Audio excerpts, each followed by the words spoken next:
Mate, thank you, and thank you all. And before I really begin, I just want to introduce the people who are here with me. We have Officer Vinny Galino from the 6-6 here, and Lieutenant James Selleck, and Police Officer Charlie Ryan,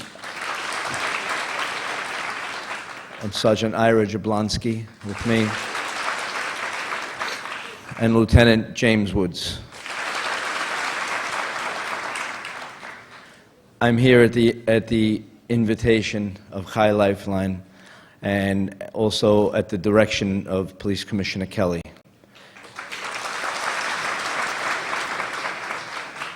I first want to say, having thanked High Lifeline for including me and Commissioner Kelly for having the faith in me and the people who are here to be here tonight, I also want to thank each and every person here for the extremely warm reception, including when I was brought to see how many women there are in the section, to just peek in, and how the women on that side actually started to get up out of respect, and it's a moment that was quite humbling. And I know I peeked in so quick that it was the NYPD uniform that represents all of the heart and soul and work that was put in to try to find Leiby from the time he was missing, from everyone from auxiliary cop up to all the brass and all the investigators, and I thank all of you for that.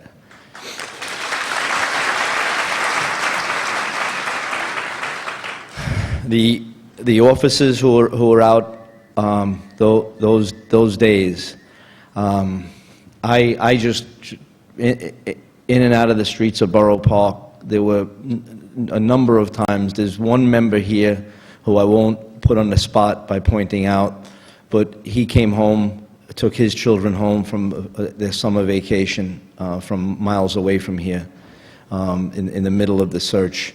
And that's just one person out of 5 or 6 who were here. But every officer that was out there, from cop to brass, did not feel like they should be anywhere else in life. And I saw members, one on my staff, who I know she always makes sure she's home and gets a pass from night events because she's got an 8-year-old son. And I saw her out there both nights, knowing that there's no place else she thinks she should be. But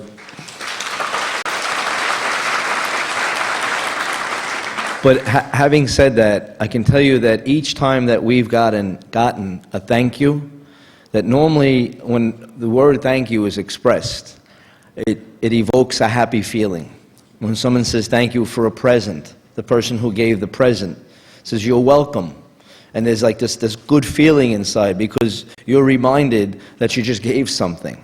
That the person's saying thank you. When somebody says thank you for your place in my life, the feeling is good because you reflect and you think, okay, I did something in this person's life.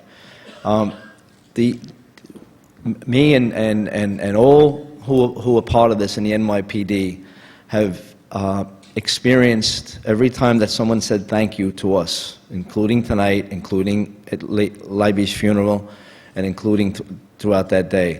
It's a feeling we've never felt before, because while we appreciate and really respect and hold dear where that thank you comes from, there's an emptiness inside us that was never there when other people have said thank you to us.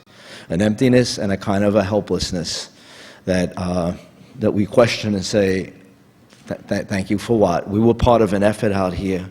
We were part of an effort out here that we would be nowhere else.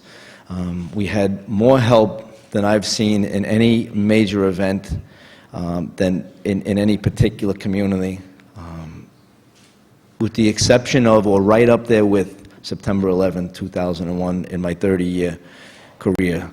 So for every thank you we've gotten, I say thank you to the community in Borough Park and Kensington for all those, the Sharman and Hatzoller and the community leaders and the media with the constant reporting, and all who were side by side, where we were able to multiply the numbers of police officers who were out there, in some cases by 10. And I will never forget that example of cooperation and collaboration. So thank you. Thank you.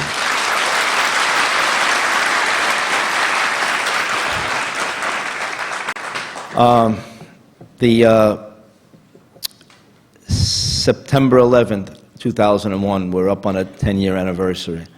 And what my reflection of September 11th, 2001, I had a personal loss. My nephew Michael was 31 years old at the time. He was my godson, and he was a firefighter who was killed. And what I came to believe is that our lives are a series. We call that 911. First few years, I never liked to say 911. I felt that it was almost disrespectful of what the day was. I felt I always had to say September 11, 2001. So whether it's 911 or September 11, 2001, I've come to believe that life is a series of September 11s. And generally, the struggle and the pains that we go through are very private. This was very public on September 11, 2001. But when a 90-year-old grandparent dies, passes away, in a way that's a September 11th. And ground zero is the hospital, the home, and the helpers come, and that may be at the home to do when we sit Shiva, or the wake, or the funeral home. This is Leiby's, the manifestation of evil that took Leiby from us is, in my book, in my memory, in my life, this is a September 11th, and it's a very public loss, and one where we all share lots of pain. And like September 11th, I mentioned Lieutenant Jimmy Woods. When I was newly assigned to Brooklyn South in May of 2000, I was so excited to be in a position to watch communities and police officers work so closely together, and to watch the activism that exists in all communities in the 13 precincts in Brooklyn South. And I used to speak before groups, and I would say, what we were doing in whatever forum I was in, reminds me of hundreds of years ago, the bucket brigades of days of old, when somebody's house caught fire, and all the people in the community came with buckets, literally buckets of water, and it mattered not whose home it was, or whether the person was rich or poor, and everybody kind of chipped in that bucket brigade. And me and Lieutenant Woods, who I consider not only one of the people that's done the most for me, and I've seen do for others professionally, but a dear friend, had some disagreements on the analogy. And he, a couple of times he said he thinks it's corny, the reference. And being a young, more, I guess, brash police chief, I said, no, Jimmy, it works, it works.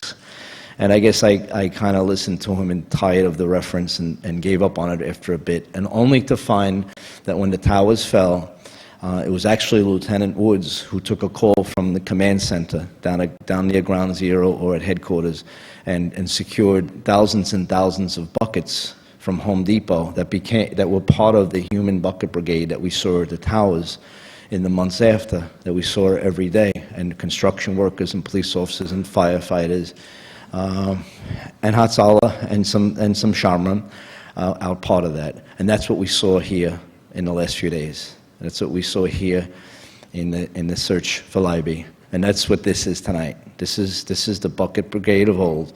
I'm honored to be part of it. And having said that, I think by virtue of my uniform, my role may have been expected.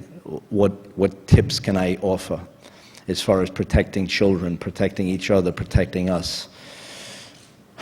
What I'd like to say about that is we have experts in every precinct that can tell us how to protect our cars. They can give us tips, how to protect our homes, how to protect ourselves when we walk down the block. We, as people and as parents, and I know there's a number of women here, there's no script on what we can do for our children. I know it's a constant balance. It's a constant balance from 3 years old to a 90-year-old mother who has a 65-year-old son, still thinks she's got to take care of him. The worry never stops. The what if this, what if that, what if this new position he's taken doesn't work out? It just never stops, and it's a constant balance between our children's independence and living their lives, and us in some cases wanting to live out their lives for them. And I'm facing that balance. I have a 17-year-old daughter, you know, who grew up in Brooklyn, a 22-year-old son, and so that's all I can. That's really, I'll entertain any question during the question and answer period. But one tip I'll give you, not as a police chief, but as somebody who's living through this September 11th that happened last week, is that let us find ways of letting Leiby's being taken from us inspire us to do what we signed on to do before, and that's live our lives in faith, not take people for granted, whether they be 90-year-old parents or children or neighbors or friends, and somehow try to find some sense or something. I live most moments listening to my nephew Michael saying, because he looked up to me, saying, "Uncle Joe, that's awesome. Uncle Joe, that's awesome." If I do anything that I think is good, I hear him. I pray that Leiby's family will somehow hear him saying whatever it is, seeing whatever it is that they saw in this beautiful young man, boy, and that somehow we take what we're experiencing now and let us go and continue our bucket brigades and make some sense of and order out of this. Thank you for letting me be part of this, and God bless all. Thank you.